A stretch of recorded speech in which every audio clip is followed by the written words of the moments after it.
The great experiment on biggest democracy. आजपासून 75 वर्षापूर्वी म्हणजे 25 ऑक्टोबर 1951ला भारतात पहिल्यांदा जनरल इलेक्शन झाले आणि गोरगरीब जनतेला आपण ज्या देशाचे राजे आहोत असा फील देऊन गेले, कारण जनतेला आपला सेवक निवडण्याचा अधिकार यात दिला होता। आता हा अधिकार संविधानाने दिला होता, मात्र तो पारदर्शकपणे पार पाडायचे काम चीफ इलेक्शन कमिशनर यांच्यावर सोपवले होते। परदेशाचे राष्ट्रपती पदापासून ते आपल्या ग्रामपंचायत सदस्यापर्यंत निवडणूक घेण्याचे काम वेगवेगळ्या लेवलवर हे निवडणूक आयोग करत असते। फक्त निवडणूकच नाही तर कोणती पार्टी कोणाची आणि हे चिन्ह तुझं की माझं हे निपक्षपणे ठरवण्याचं काम सुद्धा निवडणूक आयोग करत असतं। पण देशात गेल्या काही वर्षांपासून इलेक्शन कमिशनच्या पारदर्शकतेवर प्रश्नचिन्ह उपस्थित होत आहेत, वेगवेगळे आरोप सुद्धा होत आहेत। सुप्रीम कोर्टाने निवडणूक आयुक्त निवडीची प्रक्रिया बदलली आहे का आणि आधीची प्रक्रिया कोणती व सध्याच्या सरकारने नवीन कायदा आणून निवडणूक आयुक्त आपल्या मर्जीचे केलेत का हे आपण या व्हिडिओमध्ये पाहणार आहोत। नमस्कार, मी सागर। गोष्ट कोणती असो, मी मात्र खरं बोलतो। एकनाथ शिंदे 40 आमदारांना घेऊन गुवाहाटीला गेले, परत आले आणि मुख्यमंत्री झाले। शिवसेना पक्ष आणि चिन्ह दोन्ही एकनाथ शिंदेंचेच असा निर्णय निवडणूक आयोगाने दिला। अजितदादा पण काही आमदार घेऊन गेले आणि आता परत तसाच निर्णय येईल असा विश्वास अनेकांना आहे।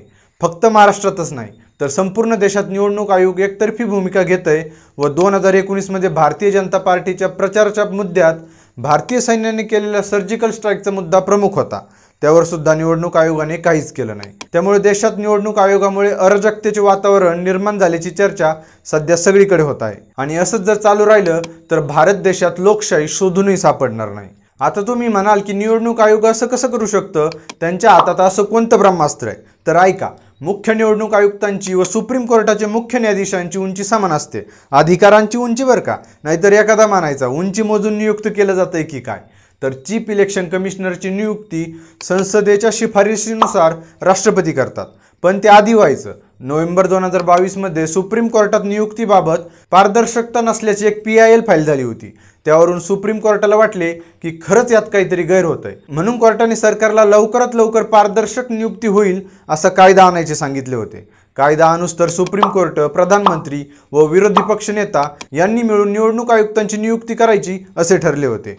काही दिवसांनी म्हणजे मार्च 2023 मध्ये सरकारने कायदा आणला, पण त्या कायद्यामध्ये ज्यांनी कायदा करायला सांगितला होता त्यालाच कायद्यातून काढलं होतं। म्हणजे सुप्रीम कोर्टाला या कमिटीमधून सरकारने वगळले होते।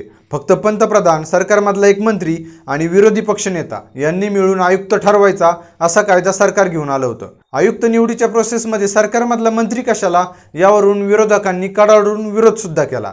आता हा विरोध का केला बरं? कारण त्यांचा विरोधी पक्षनेता तर होता त्याच्यात, कारण ही निवडीची प्रोसेस मेजॉरिटी वोटिंगवर ठरते। 3 सदस्य म्हटल्यावर 3 मतं, पंतप्रधान व त्यांनी निवडलेला एक मंत्री व विरोधी पक्षनेता। आणि आता काही केलं तरी पंतप्रधान आणि त्यांचा मंत्री एकमेकांच्या विरोधात जाणार नाहीत। अशा परिस्थितीत विरोधी पक्षनेता एकटा पडेल आणि पंतप्रधानाला वाटेल तोच मुख्य निवडणूक आयुक्त होईल, यात काही शंका नाही। आता तुम्हाला क्रोनॉलॉजी लक्षातच आली असेल। एकदा का निवडणूक आयुक्त मर्जीचे आले की मग जसे पाहिजे तसे मतदारसंघांची रचना, सवडीनुसार निवडणुका, याचा फॉर्म बाद करायचा की त्याला गृहीत धरायचं हे सगळं सरकारच्या सांगण्यावरून आयुक्त करू शकतात। एकदा आयुक्तांची निवड झाल्यावर विरोधकच काय तर सुप्रीम कोर्ट सुद्धा त्यांना काढू शकत नाही, कारण मुख्य निवडणूक आयुक्तांना बडतर्फ करायचे असेल तर संसदेत मेजॉरिटीने मतदान जिंकावे लागेल आणि सध्या मेजॉरिटी सरकारकडे आहे म्हटल्यावर जिंकण्याचा प्रश्नच येत नाही। आता तुम्ही म्हणाल की सरकारच्या मर्जीतला माणूस मुख्य निवडणूक आयुक्त आहे का, तर ते काही सांगता यायचं नाही, पण जो आहे त्याच्याबद्दल थोडीशी माहिती सांगतो। तर 1 सप्टेंबर 2020 पासून राजीव कुमार हे 25वे मुख्य निवडणूक आयुक्त आहेत। त्यांच्या आधी सुशील चंद्र हे होते। राजीव कुमार हे भारताचे माजी आर्थिक सल्लागार राहिलेले आहेत। ते 1984च्या बिहार कॅडरचे IPS सुद्धा होते। बिहार आणि झारखंडच्या वेगवेगळ्या मंत्रालयासोबत त्यांनी काम केले आहे। सामाजिक क्षेत्रात, पर्यावरण क्षेत्रात, आर्थिक व बँकिंग क्षेत्रात त्यांचे कार्य उल्लेखनीय आहे। त्यांचा आत्तापर्यंत तरी कोणता राजकीय इतिहास नाहीये, इथून पुढे काही सांगता येत नाही। मुख्य निवडणूक आयुक्त सोडून अजून 2 निवडणूक आयुक्त आहेत, त्यात अनुप चंद्र पांडे व अरुण गोयल हे दोघे आहेत। अरुण गोयल यांच्या नियुक्तीवरून राजकारण चांगलंच तापलं होतं, कारण ते आधी भारतीय अवजड मंत्रालयात सचिव म्हणून काम करायचे। 18 नोव्हेंबरला त्यांनी स्वतःहून राजीनामा दिला आणि दुसऱ्याच दिवशी निवडणूक आयुक्त म्हणून जॉईन झाले। एवढा स्पीड तर अजितदादांच्या पहाटेच्या शपथविधीचा सुद्धा नव्हता। बरं, ते जाऊ द्या, या दोघांची निवड व कार्यपद्धती चीफ इलेक्शन कमिशनर यांच्यासारखीच असते। The great experiment on the biggest democracy हे मी सुरुवातीस म्हटलं होतं। तो एक्सपेरिमेंट लोकशाहीला बळकट करण्यासाठी होता का आणि आत्ताचं एक्सपेरिमेंट लोकशाहीला मातीत घालण्यासाठी होतोय का हे मला कमेंट करून सांगा। आणि व्हिडिओ आवडला असेल तर लाईक करा, मित्रांसोबत शेअर करा व चॅनलला सबस्क्राईब करायला विसरू नका, कारण गोष्ट कोणती असो मी मात्र खरं बोलतो। धन्यवाद।